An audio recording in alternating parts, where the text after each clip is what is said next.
वालेकुम दोस्तों, मैं हूं मोहम्मद आज़म एडवोकेट और आप देख रहे हैं लीगल इन्फॉर्मेशन। दोस्तों, आज हम बात करेंगे कि क्या कोई ऐसी सूरत भी हो सकती है कि अगर हम किसी ऐसे बंदे से कोई मुआहिदा बै कर लेते हैं या ऐसे बंदे से ज़मीन ख़रीद लेते हैं जो उस ज़मीन का मालिक ही नहीं है, तो कल को हम क्या उस मुआहिदे की तामील करवा सकते हैं अदालत के ज़रिए से? या इसकी दूसरी सूरत यह है कि अगर हम किसी ऐसे बंदे के साथ पटा कर लेते हैं या कोई ज़मीन ठेका पे ले लेते हैं, तो क्या कल कल को हम ऐसे पटा की या ऐसे ठेका की तामील करवा सकते हैं अदालत के ज़रिए से? Suit for specific performance file कर सकते हैं। तो इसके लिए हमें पढ़ना पड़ेगा section 18 of specific relief act. तो आइए दोस्तों, देखते हैं कि कानून इस बारे में क्या कहता है। परचेजर्स राइट अगेंस्ट वेंडर, जो परचेज़र है, जो ख़रीद कुनंदा है, उसके इख्तियारात क्या हैं? Where a person contracts to sell or let certain property having only an imperfect title। अगर कोई बंदा कॉन्ट्रैक्ट करता है सेल करने के लिए ज़मीन को, या लेट सर्टेन उसको पटा पे देने के लिए, किराया पे देने के लिए, विद इनपरफेक्ट टाइटल, नामुकम्मल मालकाना हकूक के ज़रिए से, कि उस बंदे का उस ज़मीन पे कोई मालकाना हकूक नहीं है, नामुकम्मल है, तो फिर क्या होगा? फिर ख़रीद कुनंदा के या उस पटादार के या उस किरायादार के क्या हकूक हैं? तो इसके लिए हमें पढ़नी पड़ेगी इसकी clause A. If the vendor or laser, अब वेंडर क्या होता है? फ़रोख्त कुनंदा जो बेच रहा होता है, और लेसर क्या होता है? जो पटा पे दे रहा होता है ज़मीन। If the vendor or lessor has subsequently to sale or lease acquired any interest in the property, the purchaser or lessee may compel him to make good the contract out of such interest। अब clause A क्या कह रहा है दोस्तों? Clause A कह रहा है कि कोई ऐसा बंदा जो ज़मीन बेच देता है, कॉन्ट्रैक्ट कर लेता है बेचने के लिए, या कोई ऐसा बंदा जो पटा का कॉन्ट्रैक्ट कर लेता है, तो उस वक्त जब उसने कॉन्ट्रैक्ट किया तब वो मालिक नहीं था उस ज़मीन का। अब कल को अगर वो मालिक बन जाता है, तो ये नहीं वो कह सकता कि जब हमने एग्रीमेंट किया था तब तो मैं मालिक ही नहीं था, तो लिहाजा मैं इसकी तामील नहीं करता। नहीं, जिस बंदे के साथ उसने कॉन्ट्रैक्ट किया होगा वो उसकी तामील करवा सकता है। इसकी मिसाल ले लेते हैं कि एक चचा है और उसका भतीजा जो है वो माइनर है, छोटा है। उसकी 1 एकड़ या 2 एकड़ या 5 एकड़ उसकी ज़मीन है उस भतीजे की जो छोटा है अभी। तो उसकी देखभाल जो है वो उसका चचा कर रहा है, लेकिन मालिक जो है ज़मीन का वो माइनर ही है, उसका भतीजा ही है चचा का। और कल को वो जो माइनर है वो किसी वजह से फौत हो जाता है, और उस चचा के अलावा उस बच्चे का और कोई है भी नहीं, ना दादा है, ना दादी है, ना नाना है, ना नानी है, वालद और वालदा जो है वो पहले ही फौत शुदा है। तो अब क्या होगा? अब ज़मीन जाएगी चचा को, चचा हो गया मालिक उस ज़मीन का। तो जो उसने उसकी ज़िंदगी में, बच्चे की ज़िंदगी में एग्रीमेंट किया होगा उस ज़मीन की बाबत, तो जब वो मालिकाना हकूक ले लेगा, वो मालिक बन जाएगा, तो फिर जिसके साथ वो एग्रीमेंट हुआ है वो स्पेसिफिक परफॉर्मेंस उसकी करवा सकता है, उसकी तामील करवा सकता है अदालत के ज़रिए से। अब इसकी क्लॉज बी क्या कहती है? Where the concurrence of other person is necessary to validate the title, जहां पर किसी दीगर फर्द की इजाज़त की ज़रूरत हो टाइटल को कानूनी बनाने के लिए, एंड दे आर बाउंड, और वो बाउंड है by law to convey at the vendors और लेसर्स रिक्वेस्ट, द परचेजर और lessee may compel him to procure such concurrence.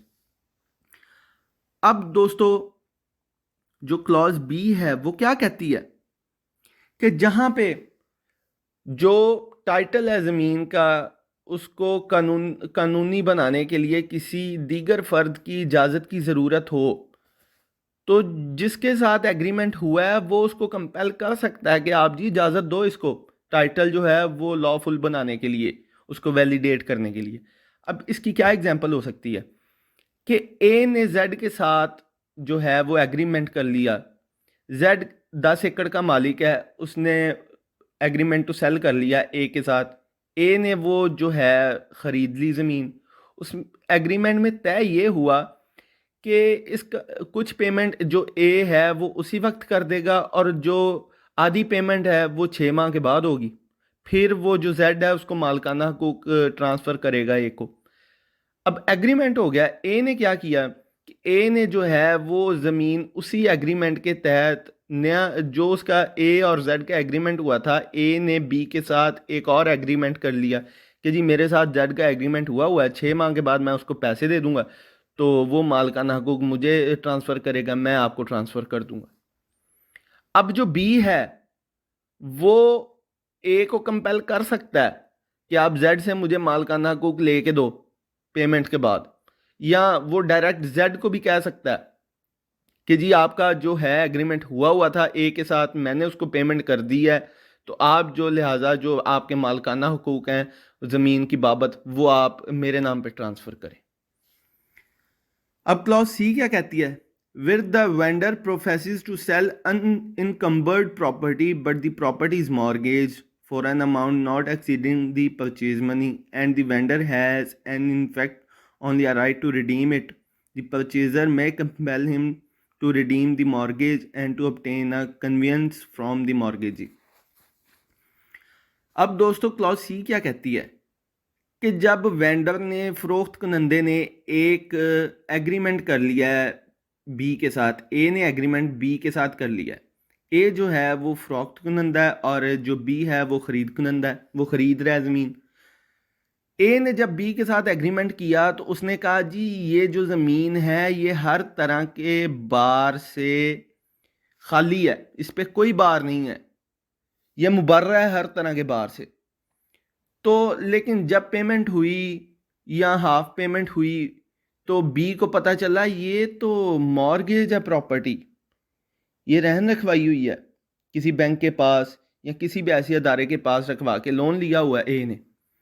तो अब क्या होगा, जो बी है वो ए को जो उसकी पेमेंट है वो देगा और उसको कंपेल करेगा कि ये जी आप इसको इसकी पेमेंट करके आगे मॉर्गेजी को इसको रिडीम करवा के मेरे नाम पे ट्रांसफ़र करें, या फिर जो है वो बी वो मॉर्गेजी जो भी बैंक हो जो भी अदारा हो उसको पेमेंट करके वो प्रॉपर्टी अपने नाम ट्रांसफ़र करवा सकता है। लेकिन इसमें एक सूरत ये है कि जो उसकी प्रॉपर्टी की वैल्यू है वो उससे कम होनी चाहिए, उस लोन से कम होनी चाहिए जो मॉर्गेजी को दी हुई है प्रॉपर्टी जिस बाबत।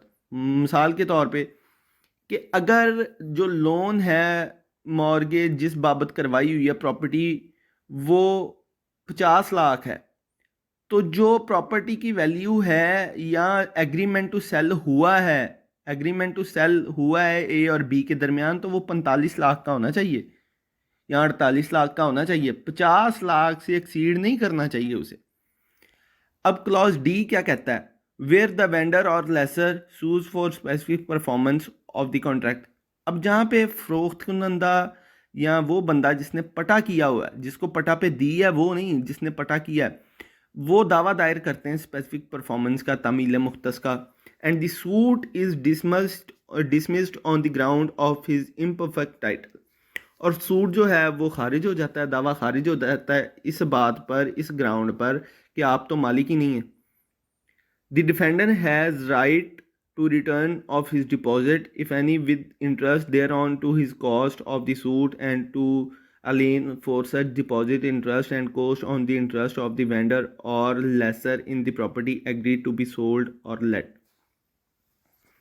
अब क्या होगा कि जो वेंडर है, फरोख्त कुनंदा है या पटादार है जिसने पटा पे दी है ज़मीन, वो दावा दायर कर देते हैं उस बंदे के ख़िलाफ़ जिसके साथ उनका एग्रीमेंट हुआ है, तो लेकिन उनका जो दावा है वो खारिज हो जाता है इस ग्राउंड पे कि आप तो मालिक ही नहीं है, तो इसकी स्पेसिफिक परफॉर्मेंस कैसे होगी।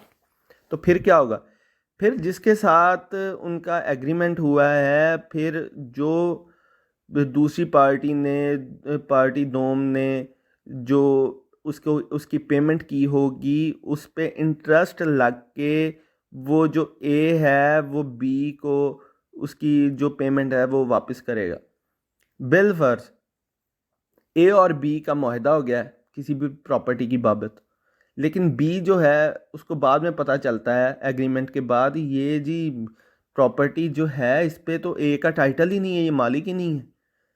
तो फिर ए जो है वो दावा दायर कर देता है, लेकिन अदालत कहती है ए को कि आप कैसे दावा दायर कर सकते हैं, इसकी स्पेसिफिक परफॉर्मेंस कैसे करवा सकते हैं, आप तो मालिक ही नहीं है।